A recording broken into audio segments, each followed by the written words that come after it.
I never thought that cancer was going to be in my story. I was like, okay, like, God, like, I'm kind of mad at you that, like, I'm literally getting diagnosed with cancer 2 months into marriage. Like, that just seems so unfair. Like, we're supposed to be living, like, the best years of our lives right now, and I'm literally getting this, like, earth-shattering news. My name's Maddie Beaudette, and last August of 2024, I was diagnosed with Hodgkin's lymphoma, and this was 2 months after I had just gotten married. So the month before my wedding, I started getting like some almost like nerve pain kind of down my legs. Like, and at the time I was working out like 5 days a week, lifting, really active. I was with a personal trainer.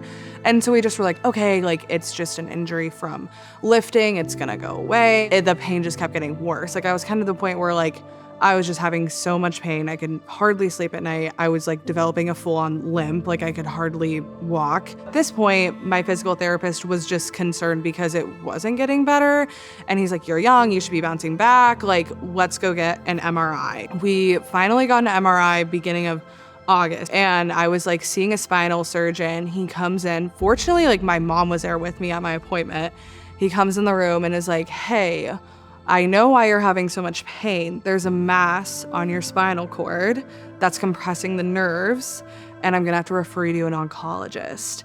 And that was probably the hardest day of my life, I'm gonna be honest, because there was just a million unknowns at that point. Then you get diagnosed, and then everything starts going 100 miles an hour. They're talking to me about I am at risk of like not being able to have kids one day. So they're talking about like preserving my fertility and doing all these things. And I'm going to other doctors and they're talking to me about all the chemo side effects and my different treatment plans. And you're signing these consent forms that have some like really scary side effects associated with them. And all the while, again, I'm still trying to like figure out a new marriage, figure out this like kind of earth-shattering cancer diagnosis, and kind of try to like move forward from that. It's hard as like a 25-year-old to look around and like I feel like all of my friends are in their like physical prime and like they don't have to think twice about doing these things, and I'm like, wow, like going and doing this like simple task is actually going to be pretty difficult.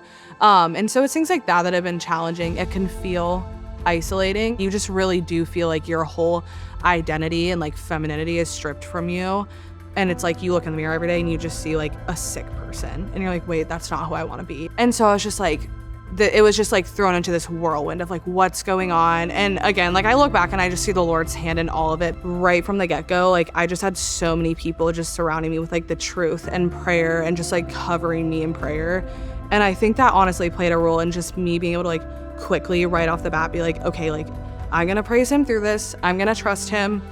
I know every day is not gonna feel like that, but I know that like I can walk alongside Jesus through this. I know the Lord's gonna meet me and like he does comfort me, but like my whole life exists to bring him glory. And I think sometimes like dwelling in things like that can just be really comforting and just like bring so much hope to like something that is hard and something that can feel hopeless in the moment. I went with like an outpatient route for chemo, so I go every other Monday and receive treatment. I'm there like for like 8 hours. My infusion takes like 4 hours. It's definitely not fun. Like I lost my hair. I'm wearing a wig. Like there's just been a lot of things that are hard. My feelings for like my marriage and my husband is just like so much gratitude. We're gonna like bring this to the Lord and strengthen our faith and strengthen our marriage, and we're gonna get through this. We really can get through anything, and I'm just so grateful for like how he really has served me and like loved me and committed to me like in sickness and in health. And again, like I feel like it's just given me such a greater and deeper insight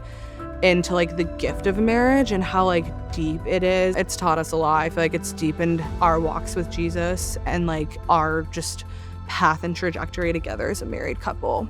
And I think that like then going through this cancer journey, like again, chemo is very hard. Like the side effects are there. Like it is hard just knowing that I'm like going to be sick every other week, and that's just like not a fun reality. And again, like it's just like such a mental battle kind of every day, and like it's hard when I feel like, oh my gosh, like I'm such a like shell of like who I used to be. And I think that again I have to like reframe my perspective, like okay, like who Like, there's been so many good things that have been like pruned and grown in me from this experience that are going to carry on. Everyone's cancer journey is so wildly different, but I think for people that like maybe are walking through someone with cancer, I think the most helpful thing to me was just like, again, I also am kind of more of like an open book external processor. Like, I like to like talk about these things and kind of like live in the hard sometimes, but like it's meant so much to me that my community has like done that with me. People's